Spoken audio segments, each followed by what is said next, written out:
Okey, hari ini saya nak share pengalaman seorang pengidap kanser tahap 4, bagaimana Shirutto dan Spirulina bantu proses penyembuhan beliau semasa rawatan kemoterapi, radioterapi dan pembedahan. Okey, so pesakit ni dirasa lebih bertenaga, kurang kesan sampingan daripada rawatan. Okey, so dengarkan sampai habis. Cuma sebelum tu saya nak tekankan kepada anda semua yang tengok video ni, kalau anda sendiri atau ada kenalan atau sahabat anda ataupun saudara mara yang disyaki ada kanser ataupun baru confirm diagnosis kanser, tolong jangan tinggalkan rawatan hospital dan temu janji susulan hospital. Okey, sebab bila sesuatu kanser ni dah dikesan, bermaksud proses pembunuhan kanser tu telah berlaku beberapa tahun. Okey, jadi kita perlukan rawatan yang radikal, cepat. Biasanya beberapa siri lah, kemoterapi, radioterapi, pembedahan digabungan.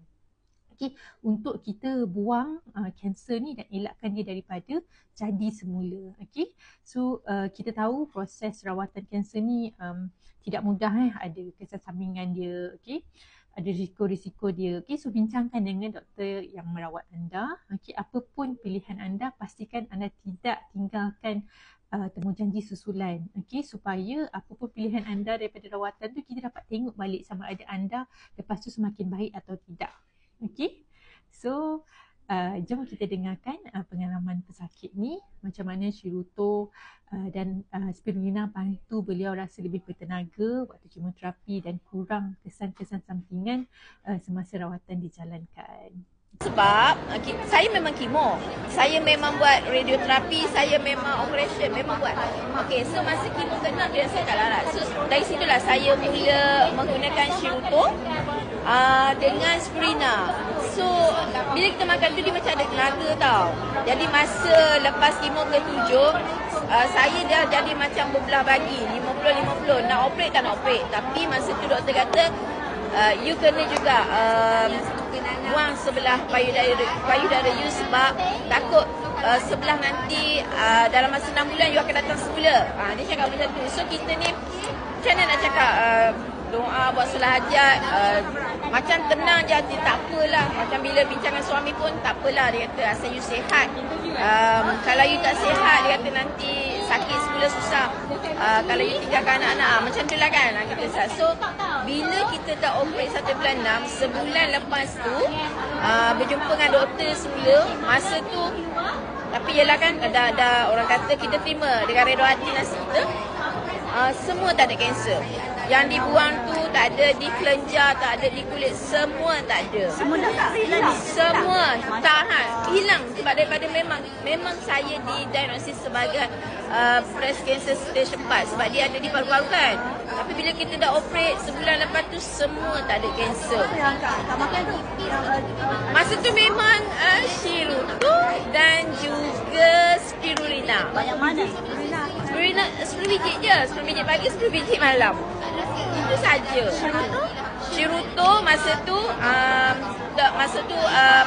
ada masa kita makan 2 sachet pagi, 2 sachet malam, sehari 4. Ada masa Kak Zura makan 6, ada masa Kak Zura makan 8. Macam kita rasa nak makan, kita makan masa tu. Macam tu lah. Kak Zura bagi nasihat pada orang yang baru didiagnosis kanser ni, apa yang patut dia amalkan? Okey, so bagi saya, ada setengah orang dia takut nak makan Shirutto dan sebagainya. Tapi diri saya sendiri, saya try sebab bagi saya tak ada apa pun, just gandum saja kan. Functional food. Dia bukan apa. So macam saya pun, bila saya cakap dengan doktor HKL, doktor Han kata saya makan ni. Tak apa, you teruskan lah. Dia kata you makan tu, so memang saya makan lah. Dan satu lagi, masa saya kemo, saya makan Shirutto tu. Bila sebelum kemo kita kena ambil darah kan. So darah saya tak ada apa-apa, okey, boleh kemo. So maksudnya tak jejas apa-apa lah. Saya pun pergi kemo dalam keadaan yang sihat. Sampai orang tanya saya pergi kemo bawa siapa? Kata saya lah. Radioterapi pun sama. Bawa siapa? Saya lah nak kena radioterapi. Macam tu lah.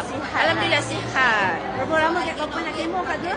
Kak Zura kemo 7 kali, radioterapi 15 kali.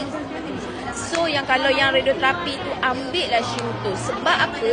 Masa Kak Zura memang dah ambil syuruto tu, tak ada langsung kesan terbakar, melecet, tak ada. Tak rasa panas, tak apa. Balik macam biasa kat rumah. Kak Zura pergi radioterapi pagi mandi, so balik rumah tu tak adalah mandi. Orang kata panas ke apa, tak ada. Kalau kata pasal aircon kan tak ada pun, macam biasa. Tak melecet, tak apa. Just orang kata hanya dia macam saling kulit kan, macam tu je. Tapi tak ada melecet sikit pun tak ada. Doktor memang bagi ubat, tapi Kak Zura tak letak pun. Sebab memang tak ada apa-apa. Alhamdulillah dengan izin Allah. Okey, terima kasih Kak Zura atas perkongsian.